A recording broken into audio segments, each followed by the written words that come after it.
Pag-usapan po natin yung Iglesia ni Cristo.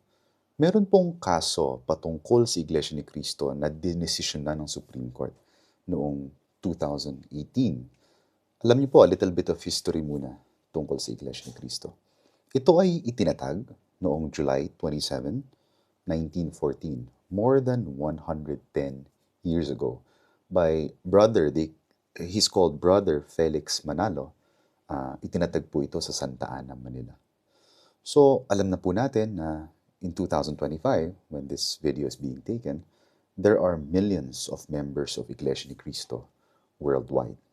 And of course, Iglesia ni Cristo holds certain degree of influence in the Philippine culture as well as in Philippine politics. So in 2014 po, that's their 100-year celebration.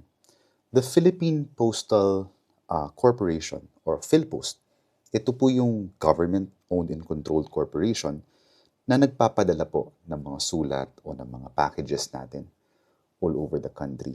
Usually, kung nakakatanggap po tayo ng mga sulat o ng mga notices mula sa korte, di po ba? O mula sa mga ahensya ng gobyerno, ang nagpapadala po minsan yung Philippine Postal Corporation.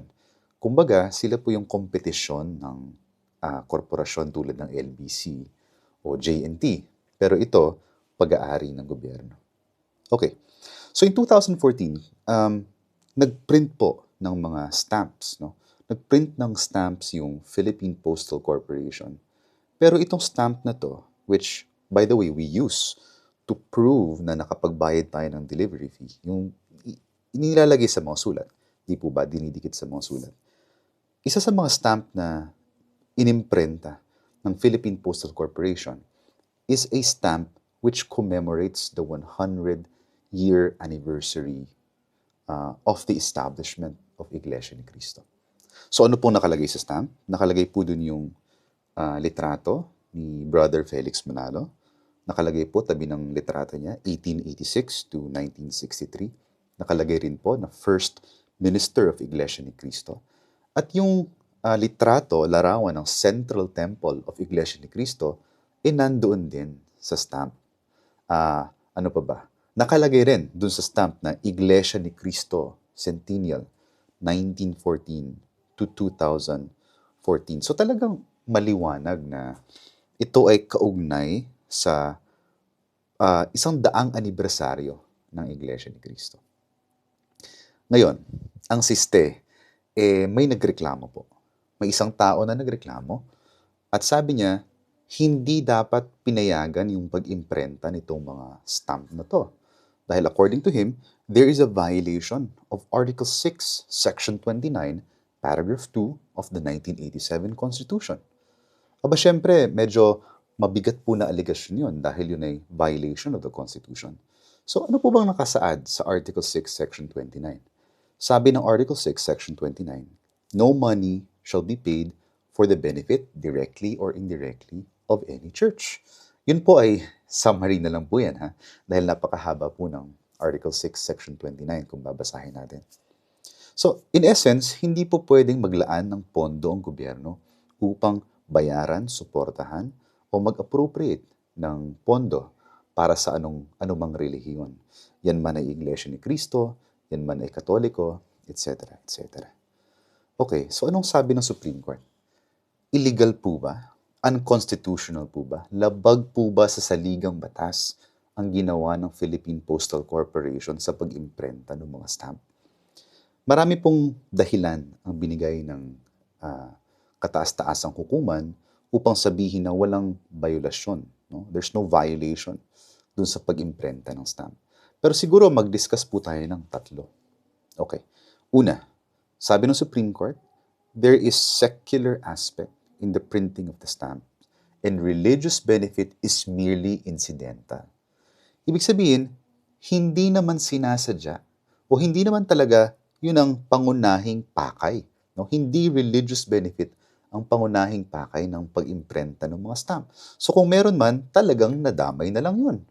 Ang pangunahing pakay natin dito ay history or culture, kumbaga secular aspect. No? Ibig sabihin, ito objective aspect para sa bansa at hindi naman para sa relihiyon. Sige, pakinggan natin ano bang sinabi ng Supreme Court. Sabi ng Supreme Court, the design depicted in the INC commemorative stamp is merely a recognition of the continuous existence of a group that is strictly Filipino. So kumbaga, ang sinasabi ng Supreme Court, tignan natin, itong religious organization na ito ay naitatag 100 years ago, kasi 2014, di po ba? So, at the time, when this case was decided in 2018, the Supreme Court was saying, itong religious organization na to ay naitatag more than 100 years ago. And until now, nandito pa rin. There is a continued existence of this particular group. And Supreme Court also said, compared to major religious groups in the country, INC is not plain religious symbol. It's a representation of a group that is distinctly unique to the Philippines. Alam niyo, maganda po yung punto ng Supreme Court dito. Sinasabi ng Supreme Court, kung titignan mo yung ibang relihiyon, no? Kung ikukumpara mo, itong INC and si Felix Manalo, Brother Felix Manalo, the one who established INC, are actually group that's unique to the Philippines. Kasi syempre, alam naman natin, major religious groups in the Philippines, such as the Catholicism, such as Islam, for instance, these are established outside the country many hundreds of years ago, unlike INC.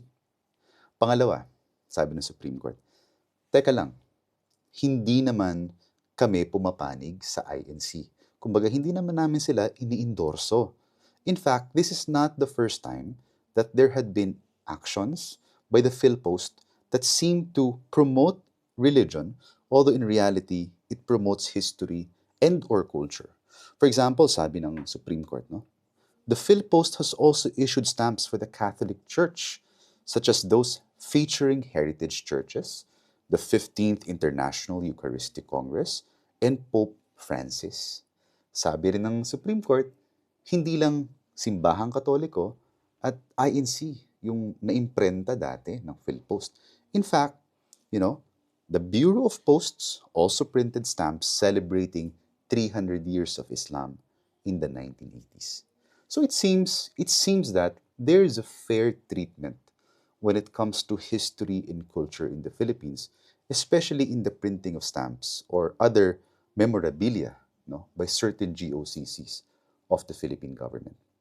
And finally, gusto ko siguro isingit ito. Sabi ng Supreme Court, kung titignan mo, wala namang endorsement talaga.